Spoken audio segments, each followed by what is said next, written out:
There are seasons of our lives where nothing comes easy. There are no slow, sweet mornings or dawdling afternoons or rambunctious evenings where you don't know how things might end. No, things are pretty buttoned up. This has to be done, that has to be finished. Life is small and tight. People have to be cared for, work has to be accomplished, or maybe you can't do much of anything anyway because you're recovering from something, not able to get much traction, or waiting for a yes in a season of no. And when life is too small, so often our pleasures dry up. We have been in a long stretch of pandemic deferment, putting off experiences because they weren't safe or were impossible, unable to choose much of anything. But sometimes when we can't go wide, we learn to go deep. We dig out our small delights, the pleasures we can reach for here, today, where we are, in our small lives, which are in desperate need of beautiful things to sustain them. So, today, let's linger here for a moment, take out a napkin, lay out a nice tablecloth, and sit down for a moment with our absolutely delightful guest who is excellent at making his taste buds widen his world. The shockingly here with me today, can you even believe it, Stanley Tucci? Of course, Stanley Tucci needs no introduction, and yet I will forge on describing him as if in a fugue state. He is an actor, producer, and writer. We loved him in The Devil Wears Prada and Julie and Julia and The Hunger Games, just to name a few. He also hosted the mouth-watering food and travel documentary series on CNN called Stanley Tucci, Searching for Italy, which you must watch. And his latest work is a gorgeous memoir. I adored it, and I cried and laughed on a plane. It's called Taste, My Life Through Food. Stanley, I cannot believe you are here. You bring me joy. Thank you so much. Oh, my God. Kate, thank you. That's the best introduction ever. Thank you. I'm so happy to be here. Thank you. I will tape it as a voice memo. You can play it anytime. Beautiful. What you wrote prior to my introduction, I mean, that very beginning bit there was just gorgeous. Thank you. Gorgeous. Well, when I started reading your book, I immediately fell in love with your family. This modest family who prided themselves in simple joys, like your grandparents' wine cellar with wine that may or may not have been the best wine in the world. Yeah. It was tough. But it was, the wine. But we loved it. I mean, the wine was tough. I wish I could have it again. Yeah. Because, well, it would mean my grandfather was alive. So yeah, they were resourceful. If you don't mind describing the kind of absolutely delightful resourcefulness they had about making something into more to put on the table. Necessity is the mother of invention, and I think the Southern Italians in particular, so many Italians, but I think particularly Southern Italians, because they were so incredibly poor, were able to make a lot out of practically nothing. When you see the dishes of so many dishes of Southern Italy, they are so very simple, and yet they sustain you. Even the dishes of Tuscany, which we think of now as a very wealthy place, and it is more wealthy than a lot of regions in Italy, but it wasn't always. There were pockets of wealth in the urban centers, but the people in the countrysides were incredibly poor. Therefore, their diet was beans and kale, Yeah. I mean, and that was it. I mean, I'm sure they had terrible gas, but it kept them, it sustained you. And even the bread was made without salt. Yeah. Because salt was very dear. So it's that kind of stuff. And just to see my grandparents, nothing ever went to waste, and they grew so many of their own vegetables, and they had chickens from time to time. They had rabbits. When my mother was young, they had more animals than when I was young. But all of that stuff went onto the table, from nose to tail, from root to flower. It all ended up in your mouth. That's right. From tree to squirrel, from squirrel to pot. Yeah, from tree. Yes. My grandmother eating ripping apart a squirrel one time. I couldn't believe it. You would be wonderful with Mennonites. I grew up around Mennonites, and especially during the pandemic, their absolutely inexhaustible resourcefulness came out. And my brother-in-law has been making mead, which is truly horrific. He's so pleased, and there's so many jugs, and there's like a mead cellar, which the dog fell into the other day. But it's just, it's a lot happening. Mead is from honey, right? Isn't it honey-based? It is honey-based, and it belongs in the medieval era from whence it came, and it should be retired there. Yeah. I've heard that. Yeah. Whenever I see the big jugs of anything coming out to be tasted, I think, thank you for your generosity. Your grandparents' families were, as you said, immigrants. How did you see them recreate their culture in the ways that they cooked and prepared food? They were kind of always at home, even if they weren't still at home. Yeah, exactly. I mean, one of the things, having done just a little bit of work with UNHCR, the United Nations refugee organization, one of the things we talked about is that the one thing that people can bring with them when they're a refugee are their recipes, because those recipes they're in your head and they're in your mouth. Yeah. And to be able to start there is a way you begin to recreate the home that you've had to flee, either for war or pestilence, or in my grandparents' case, there was lack of opportunity, and real poverty. It is kind of amazing when you can walk into a house and just by the smells that you know where they're from. Oh, absolutely, yeah. It was so funny. The other day I was walked into my room, and I walked into one room in my house here, and it smelled exactly like my Uncle Frank's house. And I don't know why. I don't know what it was. I don't know what made it smell that way, and I couldn't figure it out. Yeah. I couldn't figure it out. But there are those smells, like my grandparents, my mother's father's parents' house smelled very specific. It's very specific, that smell. And a lot of it just comes from, what are you cooking? I mean, and there's nothing worse than walking into someone's house and they don't cook, and you don't really smell anything. It smells like the diffuser, where it's like lemongrass. Yes. I always, when I walk into my mom's kitchen, she has this lovely little garden, and we live really close to a river in southern Manitoba where the soil is really, really rich, and everything grows unbelievably quickly because there's really only a 2.5 month summer. And so it goes from snow to the flooding season, and then the introduction of the hanging worms and the mosquitoes. But somewhere in there's an instant garden. And the taste of carrots, pulled out of the ground carrots, is one of the strongest things I associate with my mom. Oh, yeah.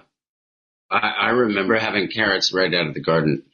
My grandparents grew them, and they were incredible. Yeah. I'd be hard pressed to find a carrot that tasted like that today. Yeah. Even the ones, that you get at the farmer's market, and they're organic and they're blah, blah, blah. But I don't know. There was just something about, I don't know what that is.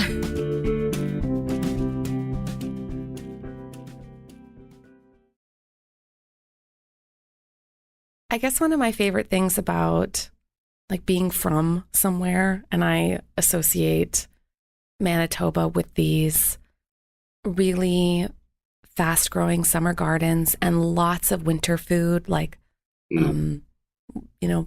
even later on it would be like bison burgers and dried elk, and but these small joys and the taste of it, the familiarity of it. And I love that you have such a intense, you've been to all these beautiful restaurants, but you put in these huge plugs for how unfussy our loves can be.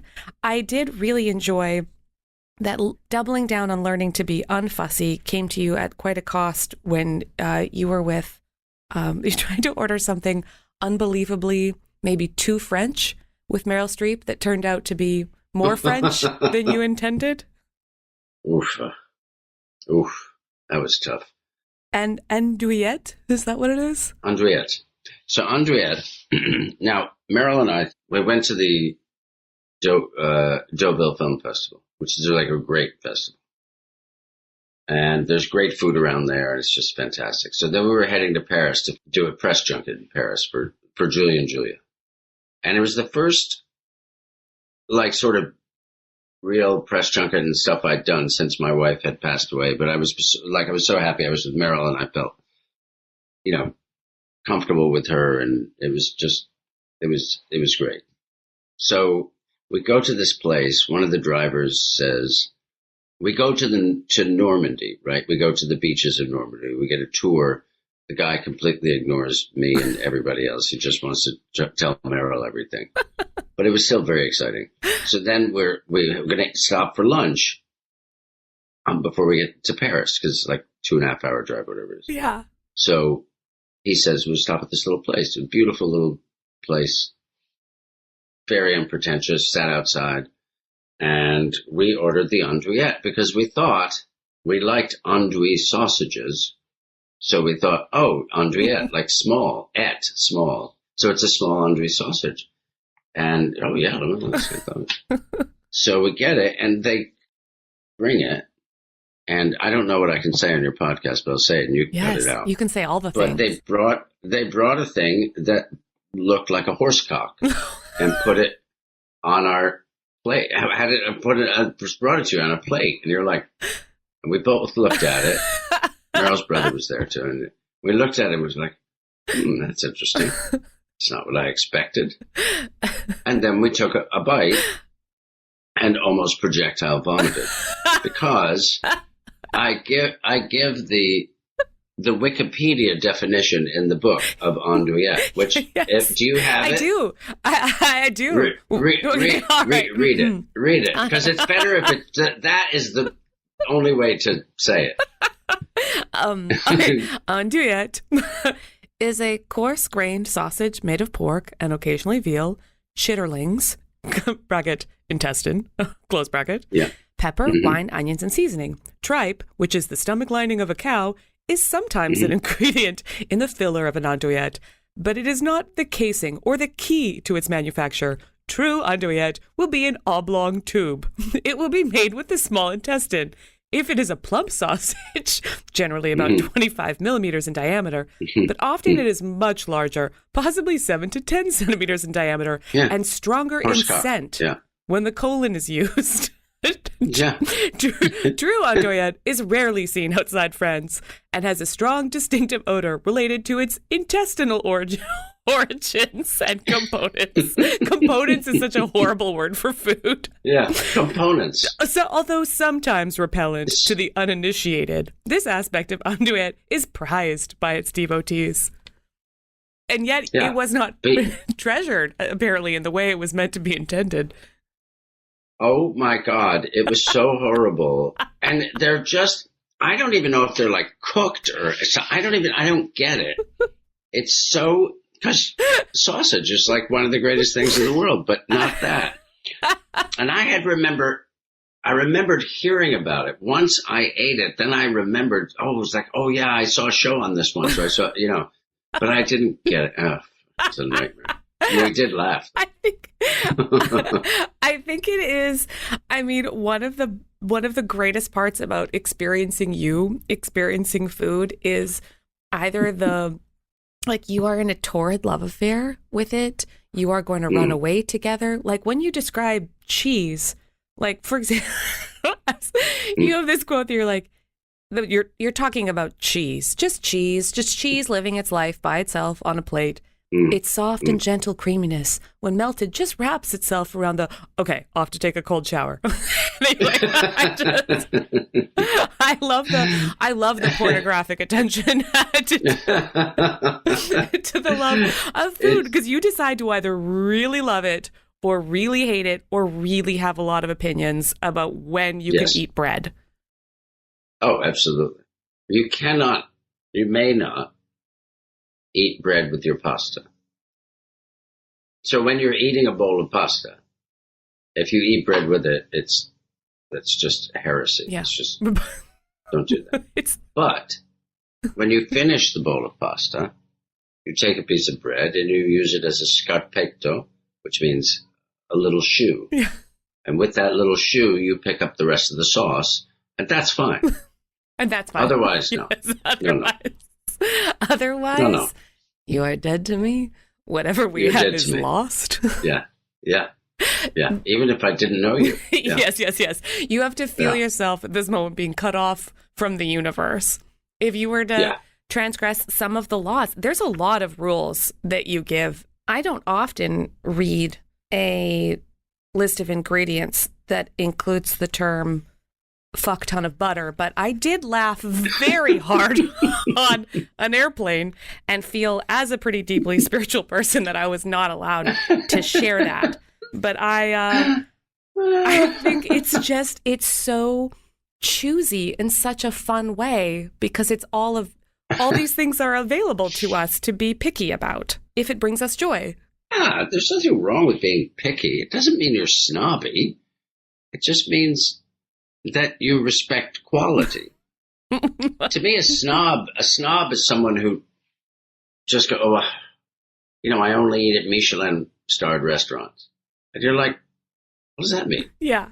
What does that even mean? I don't eat blah, blah, blah. I only drink Chateauneuf du Pape, You're like, well, you're an idiot. I think what I love, too, about it is it feels like you being picky is about you wringing the last drops out of a lovely thing. Where you're like, no, let's try what if we took our martinis and we just gently stirred them and we lovingly, we do not shake them. We choose something. And in the choosing, at least for me, it gives me like a little rush of pride and a little feeling that my day just got a little elevated. It makes it your own. You're personalizing it. Yeah. And I think food is a personal thing. I think cocktails are a personal thing. Yeah, you have a recipe, but then, I don't know. I mean, do you like it up or do you like it on the rocks? Yeah. Do you like a little more gin in there, or do you like a twist, or do you like a twist and an olive? Yeah. Whatever. Okay, what do you like? And then why do you like that? Yeah. That's also the key thing. Why do you like it? Yeah. Why do you like a twist and an olive together? What is that in your mouth that tells you that is good? That's what's interesting to me. And that's what sort of separates the men from the boys is the why. Yeah. You can go, oh, give me this and give me that, give me this. Yeah, but why? Yeah. That's what I want to know. Yeah. I'm just thinking of your absolutely adorable viral cocktail tutorials during the pandemic and how fancy it made me feel. I'm just thinking of the why of that, because I think at least when your day is stripped down to the studs, when you have very few lovely choices, being able to sit down and enjoy something and then enjoying it. So like ask yourself the why of it. Does this taste clean? Does it taste fresh? Does it taste... After chemo, I lost most of my taste buds. And oh, wow. Yeah. So I lost a lot of the pleasure that I could see other people enjoying, and learning to sit down just to give myself like a minute to practice enjoying things again was, I don't know, it made me feel a little bit more human, even if I didn't have that many choices to make that day. Have you regained it? A lot of it. And part of it is because I learned how to describe things. I mean, it kind of feels like shading in a drawing. Were I to actually be good at drawing? Feels like I'm kind of learning like, oh, I knew the rough contours of something called sour, but now I can be like, oh, is it an apple? Is it so it's almost back or almost completely back or. Yeah, it's slowly coming back. It gets better. Yeah. It gets better the more I practice, is how I feel. Yeah. So. Yeah. No, it's true. It's true. It took me a long time to get it. I know you had a long arc of that yourself, as you had lost the ability to taste with a really harrowing experience, if you don't mind telling me. No. It was the high dose radiation. It was a tumor in my throat, so the high dose radiation was the only way to cure it. Luckily, it had not metastasized. I had been misdiagnosed for 2 years, which was unfortunate. So the tumor was huge, so they couldn't operate on it. Wow. So they just had to do high dose radiation and chemotherapy, which increased the efficacy of the radiation. So but what that does is it destroys your taste buds. It destroys the inside of your mouth and your throat and your salivary glands. Yeah. So I still don't have all my saliva back. And, I always have to drink water. I still can't eat things very sort of quickly. You just want to grab a sandwich, or that's like not happening. Yeah. That's like a full-time job to eat a sandwich without dipping it in something. I had a croissant this morning after a doctor's appointment, and I have to get a cup of coffee with it and dip the croissant in it to eat the croissant. Yeah. And then drink water with it and everything like that. Yeah. Yeah.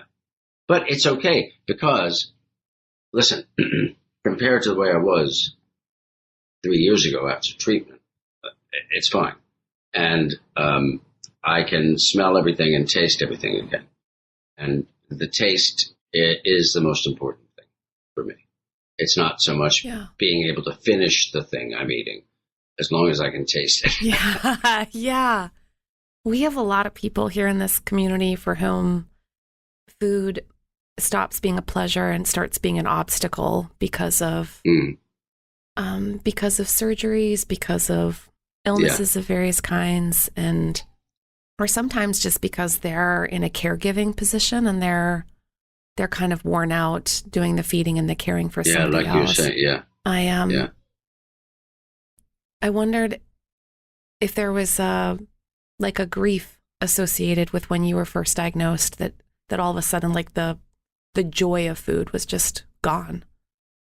It was my biggest fear. I mean, they assured me that I was going to live and make it through.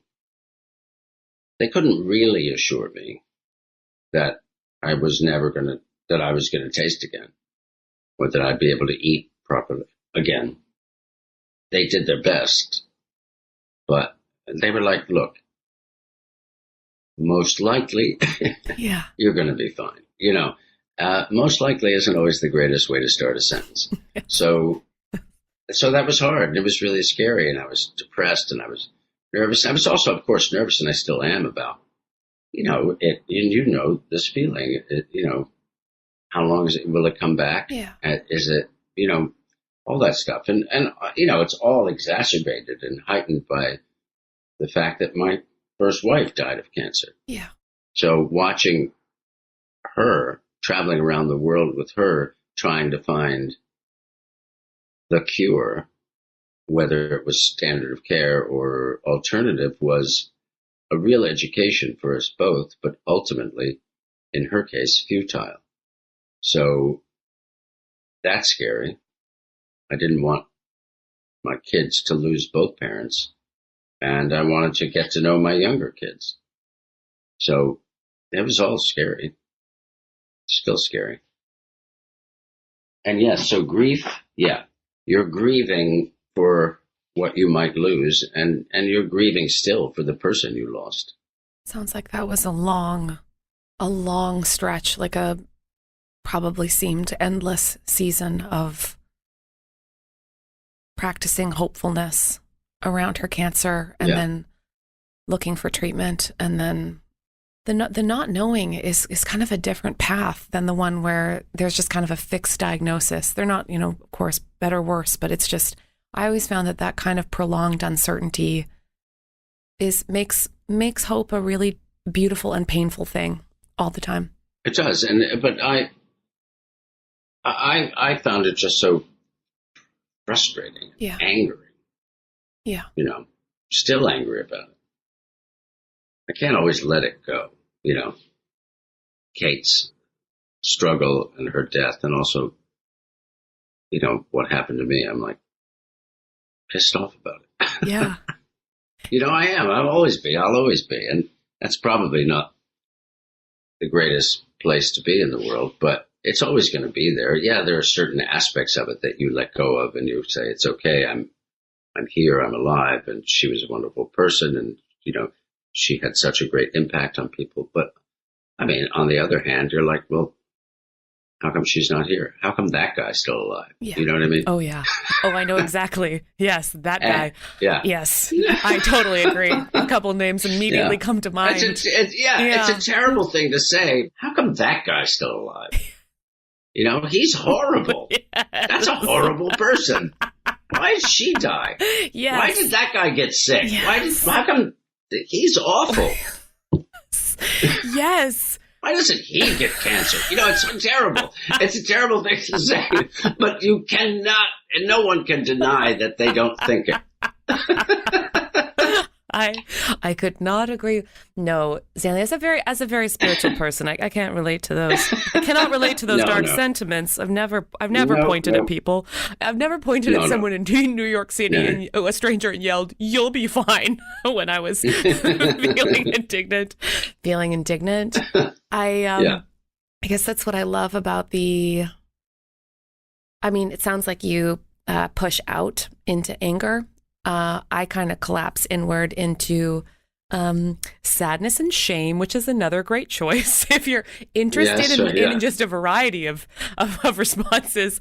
I've tried shame, but I have found it hard sometimes to both be honest and then to enjoy the place in which I find myself without quite so many explanations. Like, all right, then, things being as they are, ... universe, comma. Yeah. What are the non-bright-sided gifts I have today? And I guess that's partly why I feel so grateful when I see people protest the irony of life by really seizing on to fun and lovely things. And your homicidal approach to noodles is just, I couldn't stop. I couldn't not love you for that. I was like, because it sounds like immediately that what you do is you grab hold of your people and then you gather them around something. It sounds like you're wonderful at that impulse. You can't just have a pizza. You insist on having a pizza oven and a place where people can have paella outside. You're like, I'm not just having a dinner. I'm having 200 people over, and then I'm going to scale this food. I'm going to make a lot more of it, and I'm going to be picky about it at the same time. Your stubborn gathering impulse seems really wonderful. Yeah, I have that. Felicity has that too. And sometimes we both go, what are we doing? I'm so tired. Why are we having another party? I can't do it because also we're here in London and now the pandemic is, hopefully on the wane and things are getting back to normal to a certain extent. So you want to have people over. And because you have kids, like you can't go out to dinner every night. You'll never see your kids. You're not at home. How many babysitters in the world are there? So you're like, hey, you don't want to go to dinner. I want to be home. Yes. So, and also in London, London is such a mecca now for the film and television industry that everybody's working here. Mm. So I have friends who are coming over from America and who are they're just staying here for like 6 months working on a project. Yes. So it's always like, well, who's coming to come by? You know who's in town? All right, come on over. All right, come on over. Come on. Then you're like, after a while, you're like, oh my God, I can't. So you run a hostel, a beautiful, just a really upscale hostel. Yeah.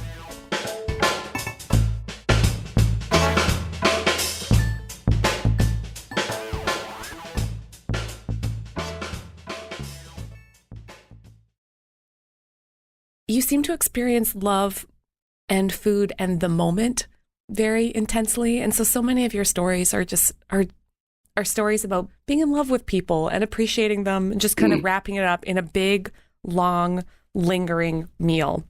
And you tell this beautiful story of when you had fallen in love and married the beautiful and brilliant and very British Felicity. And you're trying to combine your lives, and she is very obligingly and exactingly taking on cooking and traditions of yours. I wondered if you might tell me about her attempts to make her own version of roasted potatoes, live her own life. So when she said roast potatoes, I thought she meant roasted potatoes. It's totally different. I thought, being Italian, I thought, oh, well, she's going to, just cut up the potatoes like we do and just, because we had cooked this together. She goes, I'll make some roast potatoes. All right. So you cut them up, you put a little olive oil, garlic, put some onion in if you want, rosemary, thyme, whatever, and roast them in the oven. There you go. So she starts cooking one night, and she takes these potatoes, she peels them, and boils them, like quite big potatoes. And I was like, "What are you doing?" I like how concerned you look right now. Yeah, because you're like, "Look, yeah, I've got this terrible thing to tell you about what she did." Yeah, she's boiling the things, and I was like, "What are you doing? I thought you were making roast potatoes." She goes, "Yeah, I am." I go, "All right." I mean, I don't know. I thought boiling was different than roasting, but silly me. So then she takes like a layer, I don't know, like a whole bunch of goose fat or vegetable oil, I can't remember, and she lines a baking tray with it so that it's quite, a substantial amount in there. And she has it under the grill. Yeah. Right?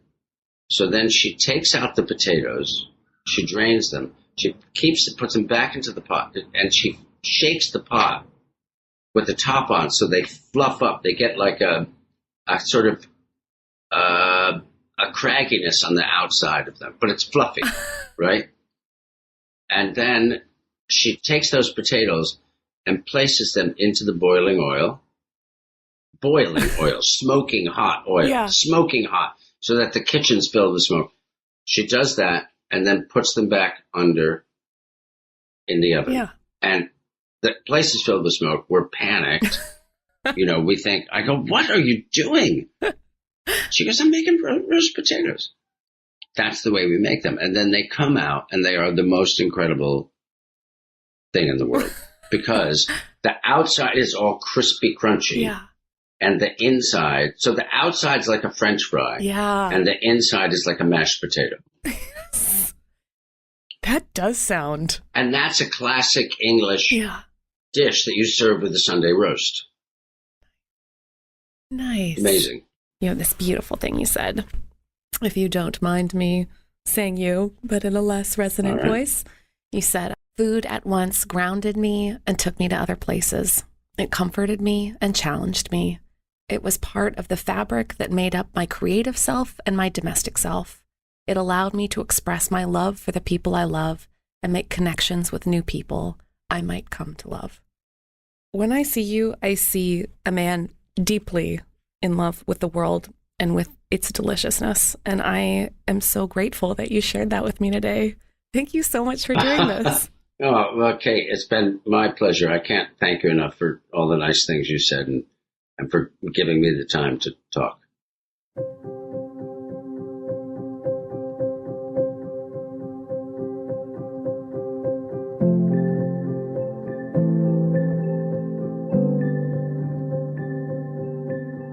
The trick to losing is to do it all at once. I had a dear friend offer some gentle advice after my initial diagnosis. He told me that for people who hike the Appalachian Trail, the first trailhead is the most important. Eager beginners start their trek with heavy packs brimming with tarps and tents, cooking utensils and flasks and granola bars. But the hiker is already starting to flag, and they have only just begun. They have reached a moment of decision, the moment to ask, "What can I set down?" "This will be a hard journey," my therapist said, looking at me a little sternly. "Is there anything you could set down?"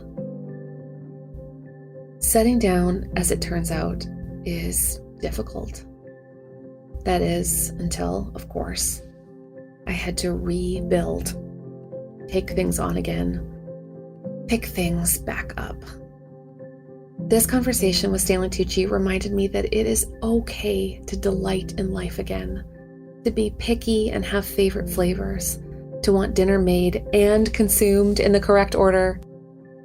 So, here's a blessing for all of us, learning to delight again, to pick up our joys again once more. Blessed are you, the pragmatic, who have run the math and know what adds up and what doesn't. You have set it all down. You who don't hope or dream or plan anymore because what's the point? But blessed are you, learning to live here. Your world has shrunk. Pain or grief or fear has sucked up every bit of oxygen from the room, and every ounce of delight has been squeezed from your hands. But blessed are we who discover that, even in the smallness, our attention might be compressed even more. We who pull out a magnifying glass to discover, to notice, to taste, to smell the small joys and simple pleasures that make a life worth living. You who wear the fancy blouse because it makes you feel nice, long after you thought your body wasn't worth decorating. You who eat the over-the-top meal because that is what today can afford. You who make the memory and plan the trip, who snap a picture because we know that this one wild and precious life might cost us everything. So why not make it not just bearable, but beautiful?